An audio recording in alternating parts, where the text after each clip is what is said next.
I'm standing outside the window. I'm standing outside the window.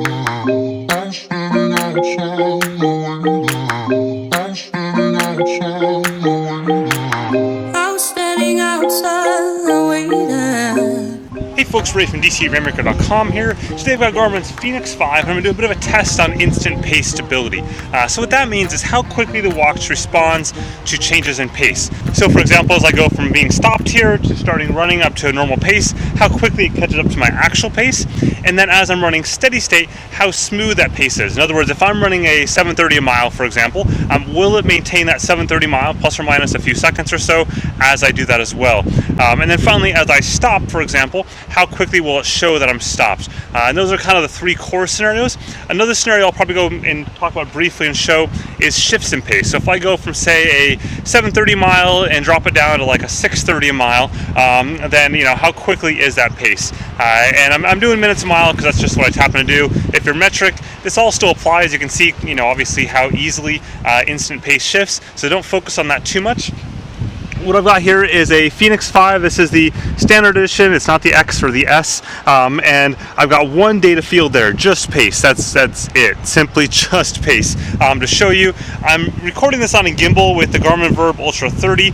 The data that you're going to see overlaid there is from this heart rate strap here. That is not paired to the watch. So this watch has nothing paired to it. No foot pod, no heart rate strap, no nothing. It is just GPS pace, and the data you see on the camera there is from GPS pace as well, from the unit itself, from the camera, as well as my heart rate here and my running dynamics, just because it was kind of cool to overlay.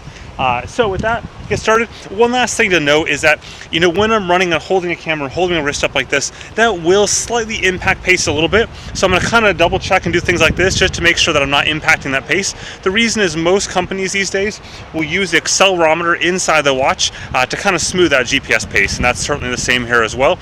So I'm going to kind of do some checks and make sure that it's not, impacting things by trying to record this, but I think you'll get the general gist of stuff. And what I'm going to show you here is what I've seen over the last couple months while actually running with it day to day. So I don't think you're going to see too many surprises. With that, let's go ahead and begin. So I'm going to go and start the watch. There we go. So you can see right now the pace on the watch is showing as 00, null basically right now. So I'm going to go ahead and get started here. I'm going to speed up to about a 7:30 or so a mile. There we go. So you can see it's responding pretty quick. 7:15, 7:20 again. I'm just estimating here. So right now you're seeing it's holding very steady. I'm holding steady, I hope, as well. And you're seeing it plus or minus 5 pretty nicely. Now, virtually all Garmin watches made in the last, 2.5, 3 years are showing pace in 5-second increments. That's because, from a GPS smoothing standpoint, it's basically going to be smooth no matter how you look at it. So they're just smoothing to the nearest 5 seconds. You can still do lap pace, though, down to the nearest second. So, speed up a little bit here. I'm now going to drop the pace down to 6:30 miles. So here we go.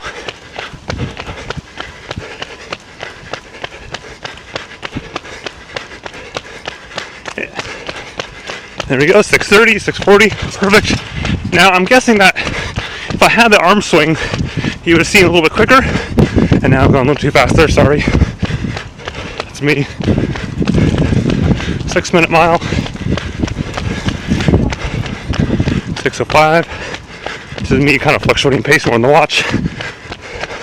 Up a little bump, 6:30, 6:25. So now in a couple seconds, I'm going to straight up stop. Here we go.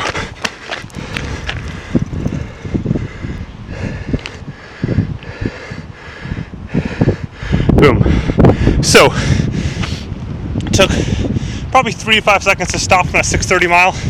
If I had the accelerometer, meaning if I was swinging my arms and stuff, you'll see it responds a little bit quicker, maybe a second or two quicker to that, because it's noticing that change. Here it's depending purely on GPS.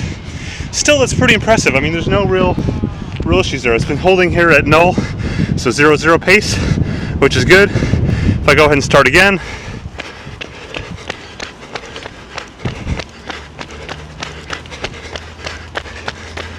goes up pretty quick. I'm running about 6-ish or so right now.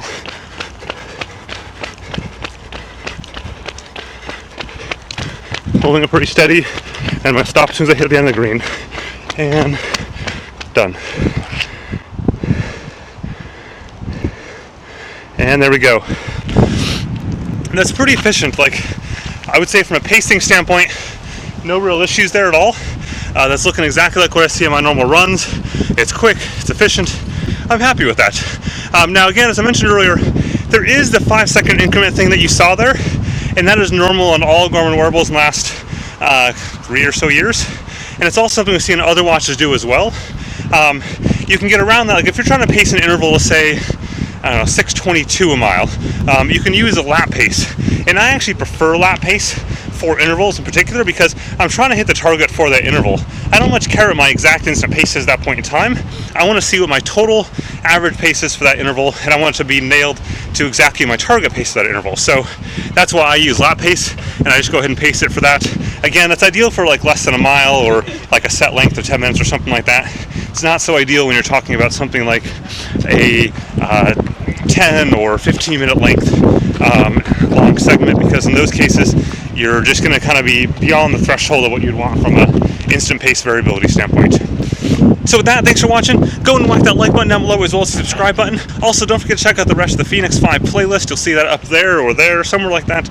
That has all of my Fenix 5 videos in it. I'm adding more stuff by the day. In fact, I got a video here from swimming just right out there that I'm going to drop in a moment, so you'll be able to check that out too, and plenty more stuff. If you've got ideas for stuff that you want to see on the Fenix 5 series or any watches at all, go and drop that down in the comment section there. That way I can go ahead and find a way to make a video on it. Have a good one. I'm standing outside.